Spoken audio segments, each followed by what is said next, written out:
नमस्ते बच्चों। पाठ 6 समाचार पत्र की आत्मकथा।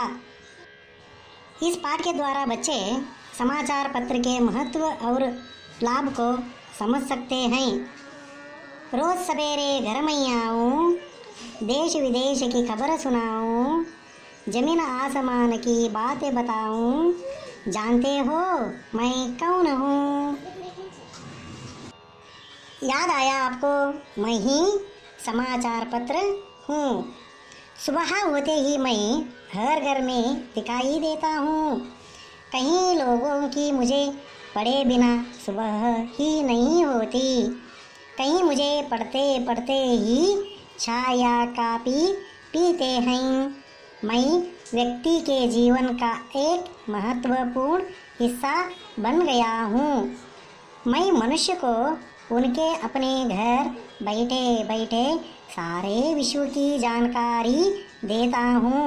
मैं अमीर गरीब सबके ज्ञान का सस्ता और सुलभ साधन हूँ। प्राचीन काल में राजा महाराजा कबूतरों के द्वारा संदेश भेजा करते थे। संदेशवाहक भी संदेश लेकर जाते थे। आज समाचार पहुंचाने के कई साधन बने हैं, जिसमें रेडियो, टेलीफोन, दूरदर्शन, कंप्यूटर आदि मेरे साथी हैं। रेडियो जैसे साधनों से समाचार केवल सुना जा सकता है और दूरदर्शन जैसे साधनों के द्वारा सुनने के साथ साथ घटनाओं को देखा जा सकता है। लेकिन इन सभी में से मैं सरल और मितव्ययी साधन हूँ और लोगों तक तरह तरह के समाचार पहुँचाता हूँ।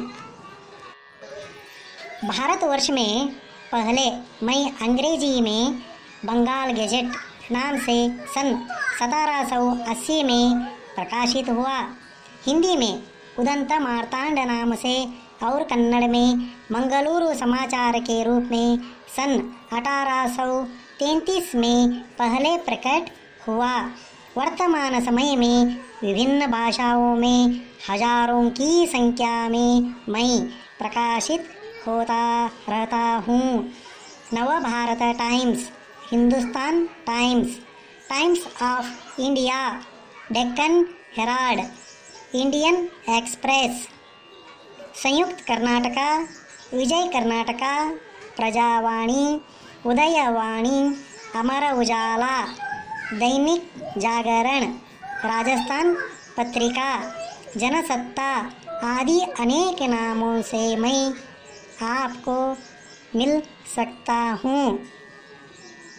मैं दैनिक, साप्ताहिक, पाक्षिक आदि के रूप में आपके हाथ में रहता हूँ। विषय की दृष्टि से मुझे सामाजिक, धार्मिक, साहित्यिक, आर्थिक, सांस्कृतिक, मनोरंजक आदि वर्गों में विभाजित किया जाता है। मुझमें देश विदेशों में घटने वाली घटनाओं का विवरण रहता है। मुझसे खेलकूद, सिनेमा, मौसम, नौकरी संबंधी विज्ञापन, बाजार भाव, कृषि, व्यापार संबंधी सूचनाएं मिलती हैं।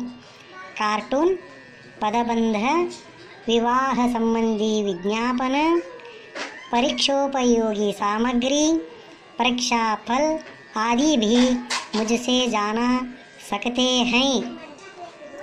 आजकल मेरे अंदर समय समय पर बड़े बड़े लेखकों की रचनाएं भी प्रकाशित होने लगी हैं। विशेषांकों में जीवनी, कविता, एकांकी, नाटक, कहानी, आलोचना, स्वास्थ्य, फिल्म संबंधी सूचनाएं भी प्रकट होती रहती हैं। किसानों के लिए कृषि संबंधी विशेष जानकारी भी मैं देता हूँ। इन सब के अलावा लोग मेरे कारण वैज्ञानिक आविष्कारों से भी परिचित होते हैं। यदि संग्रह की ओर ध्यान दे तो आवश्यक विषयों की कतरने भी अपने पास रख सकते हैं। आज मैं व्यक्ति के जीवन का एक अभिन्न अंग बन गया हूँ। अभी से आप मुझे पढ़ने लगेंगे तो आगे चलकर जीवन में मैं आपकी बहुत सहायता करूँगा। एक बार आपका और मेरा रिश्ता बन जाए तो वहाँ जिंदगी भर टूटेगा नहीं। चलिए आज से ही यहाँ आदत डाल लीजिए। सभी को धन्यवाद मित्रों। नमस्कार।